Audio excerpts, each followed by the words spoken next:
Just off the southern tip of the Indian subcontinent lies Sri Lanka, an island renowned for its stunning landscapes, deep-rooted heritage, and iconic UNESCO World Heritage Sites. Among these wonders stands an absolute titan, Sigiriya, often hailed as the world's unofficial eighth wonder. Designated a UNESCO site in 1982, this massive rock fortress draws millions of visitors every single year. Rising over 650 feet straight out of the jungle, the sheer scale of the rock is breathtaking. But it's the shape of the rock itself that leaves researchers stunned. The summit is unnaturally flat, almost as if the entire peak was sheared off with mathematical precision. Mainstream historians tell us King Kashyapa built this palace complex in the 5th century. But when you examine the raw engineering and the unexplained physical anomalies, the traditional narrative completely falls apart. How did ancient builders move millions of bricks and thousands of heavy marble blocks to a summit nearly 650 feet in the air, without a single trace of an ancient ramp, pathway, or staircase? Or are we standing on the forgotten ruins of a civilization that possessed technology history refuses to acknowledge? Welcome back to Uncharted History. Today, we decode the ultimate mystery of the Lion Rock. According to ancient legends, Sigiriya was said to be the legendary palace realm of King Ravana, a grand complex that was supposedly destroyed after the Great War with Rama. And the historical evidence doesn't stop with ancient mythology. Just meters away from the main monolith, archaeological digs at nearby sites like the Alagala and Pathana rock shelters have unearthed human remains and artifacts dating back into the Mesolithic period, nearly 5,000 to 10,000 years into the past. This proves that long before modern history's timeline accepts, this rock was surrounded by human existence. Which raises a crucial question. Was Sigiriya merely a medieval creation? Or was Kashyapa simply rebuilding upon the foundations of a far older, forgotten center of power?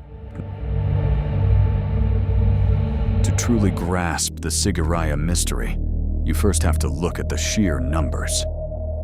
Archaeologists estimate that over 3 million clay bricks and thousands of heavy white marble blocks, materials completely alien to the immediate local geology, were somehow transported to the flat summit. And here lies the ultimate paradox. Mainstream history claims this was built in the 5th century. Yet, there is zero evidence of ancient transport ramps, no traces of structural scaffolding, and no surviving pathways up the sheer cliff face. Even today, climbing to the apex takes nearly 2 grueling hours using modern steel staircases.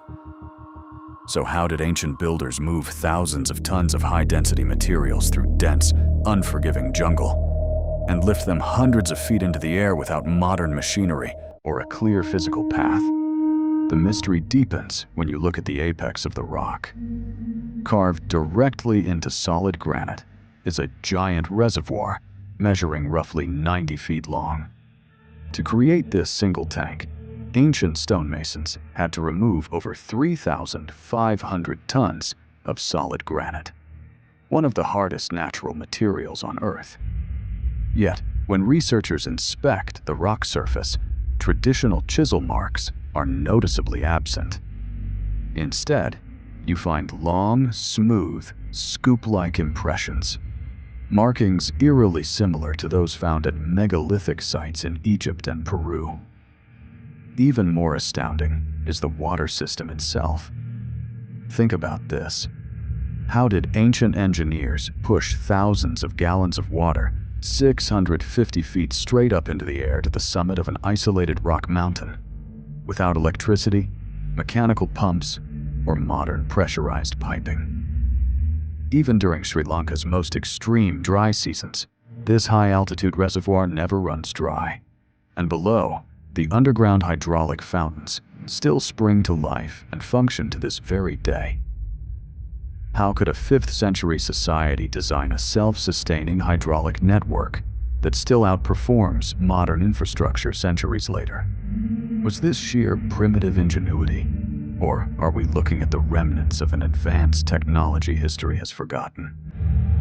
Look closely at the sheer, vertical rock faces of Sigiriya, and you'll spot anomalies that completely defy standard historical timelines. High up on vertical cliff walls, where no human could safely stand, climb, or balance, are perfectly straight channels cut deep into the stone. Nearby, deep, perfectly circular holes are precision drilled straight into the solid granite. These are not the rough gouges of primitive chisels. They bear the unmistakable characteristics of high-speed mechanical drilling and vertical tracking grooves. And this brings us to a glaring logical reality. Think about this. If Sigiriya's summit was a royal residence, ask yourself, how did a supreme king travel to his palace every single evening? Even today, using modern stairs, it takes a healthy adult nearly 2 exhausting hours to reach the top. It is fundamentally absurd to believe a monarch hiked up thousands of steep steps through heat every day. A king would never climb. He would be transported. This leads alternative researchers to a radical conclusion. Those vertical grooves and drilled anchor points were not decorative. They were the mechanical components of an ancient vertical lift system, a powered elevator capable of moving royalty, materials, and supplies straight up the rock face. If true, this wouldn't just be an impressive feat. It would make Sigiriya home to the world's very first elevator system. And if such technology existed thousands of years ago, then Sigiriya wasn't built by primitive hands. It was powered by an advanced epoch of engineering history has attempted to erase. High above the ground, suspended on the sheer cliff face, lies one of the greatest artistic and chemical marvels of the ancient world, the Sigiriya Frescoes. Today, only 21 celestial maidens remain in a tiny sheltered pocket. But historical records reveal that originally, the entire western face of this giant rock, over 140 meters wide, was completely covered in vivid, breathtaking murals. It was literally a giant sky-high art gallery. But the real mystery isn't just who painted them. It's how they have survived for over 1,500 years. Exposed to monsoon rains, scorching heat, and extreme tropical humidity, these pigments should have faded centuries ago. Yet their colors remain astonishingly bright. How? Because the ancient artisans weren't just painters. They were master chemists. Scientific analysis of the plaster reveals a complex, multi-layer compound made of clay, lime, paddy husks, and natural plant resins. To bind the mineral pigments, like red ochre and green earth, they used an unheard-of mix of wood apple gum, sesame oil, and organic resins. This created an ancient waterproof emulsion tempera centuries before similar techniques appeared in Western history. And then there is the ultimate question. Who are these enigmatic women? Are they cloud maidens and lightning princesses, as mainstream mythologists claim? Or were they court ladies from King Kashyapa's realm? Or perhaps representations of divine beings from King Ravana's era? Whoever painted them possessed a level of organic chemistry and endurance art that modern conservators still struggle to fully replicate today. At the base of the final climb stands one of Sigiriya's most famous landmarks. 2 colossal stone paws, traditionally known as the Lion's Gate. Mainstream history claims these giant carvings represent a lion, symbolizing royal strength. But when you examine basic zoological anatomy, a massive flaw in that narrative emerges.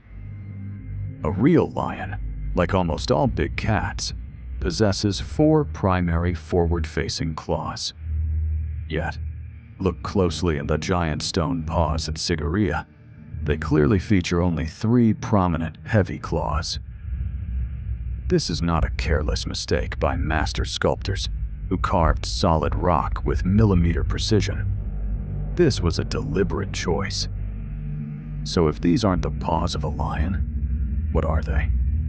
3 clawed feet are a distinct anatomical feature, not of mammals, but of birds, ancient reptiles, and mythical winged guardians. And this opens a striking connection to ancient legends. In Sri Lankan and Hindu folklore, King Ravana was famous for operating advanced flying vehicles known as vimanas, specifically the legendary Dandumanara. Ancient texts describe these aircraft as having bird-like motifs, often shaped like the mythical Garuda, a formidable winged entity with sharp, powerful talons. Could these giant 3-clawed feet actually be the talons of the Garuda, a physical emblem marking an ancient aerial port rather than a medieval feline gait? Ask yourself, would master builders who mathematically flattened a mountain make a basic mistake on a lion's paw? Or were they carving the mark of a civilization that commanded the skies? Mainstream history insists Sigiriya's story began in the 5th century AD with King Kashyapa. But ancient regional epics and local traditions whisper a radically different timeline, one that stretches back over 5,000 years to a forgotten pre-diluvian age. In the sacred texts of Sri Lanka and India, this monolithic giant was known as the ultimate stronghold of King Ravana, the supreme ruler of the Asura civilization. Ancient chronicles depict Ravana not as a mythological demon, but as an extraordinary scholar king, master physician, scientist, and engineer whose knowledge surpassed the limits of his era. The epics, including references in the Mahabharata, describe the Asuras as a technologically advanced race possessing vimanas, sophisticated flying machines such as the famous Pushpaka Vimana, capable of effortless aerial transit and levitating massive loads. This was a civilization that did not merely walk the earth, they commanded the skies. If you still hold doubts, if you still believe mainstream history's narrative that King Kashyapa built this entire complex from scratch, consider one final, devastating historical fact. According to official royal chronicles, King Kashyapa's entire reign lasted just 18 brief years, from 477 to 495 AD. He seized the throne after executing his own father, King Datusena, and lived every single day in constant, terrifying fear that his brother, Prince Mughal, would return from India with a vast army to destroy him. Now ask yourself, does a paranoid, fleeing ruler, gripped by the constant, agonizing threat of death, spend 18 short years excavating 3,500 tons of solid granite? Would a man hiding for his life design serene, mathematically balanced water gardens, complex pressure fountains, and delicate sky-high murals? Transporting 3 million clay bricks, importing thousands of marble blocks, precision drilling cliffside channels, and carving giant high-altitude reservoirs would take modern engineers decades with heavy machinery. Doing all of this in just 18 years, using primitive iron chisels, while under constant threat of war, is not just unlikely. It is humanly impossible. Kashyapa didn't build Sigiriya. He found it. He stumbled upon the overgrown, indestructible stone ruins of King Ravana's lost palace, a sky-citadel engineered thousands of years earlier with anti-gravity Vimana transport and vertical lift mechanisms. Kashyapa merely occupied it, renovated it, and used it as his hideout. History hasn't just misunderstood King Ravana, history has erased him. These stone paws, these scoop marks, and these dry season reservoirs were not symbols of a 5th century kingdom. they are surviving physical evidence of a forgotten epoch when Lanka stood at the center of an advanced aerial civilization that commanded both the earth and the sky. So now I ask you, do you still believe Sigiriya was built in 18 short years by a paranoid king with hand chisels?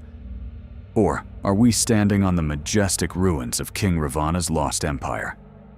Drop your thoughts in the comments below. If you're ready to question the official narrative, hit that like button, subscribe to Uncharted History, and turn on notifications so you never miss a deep dive. Because once you start questioning the past, you realize history is not finished with us yet.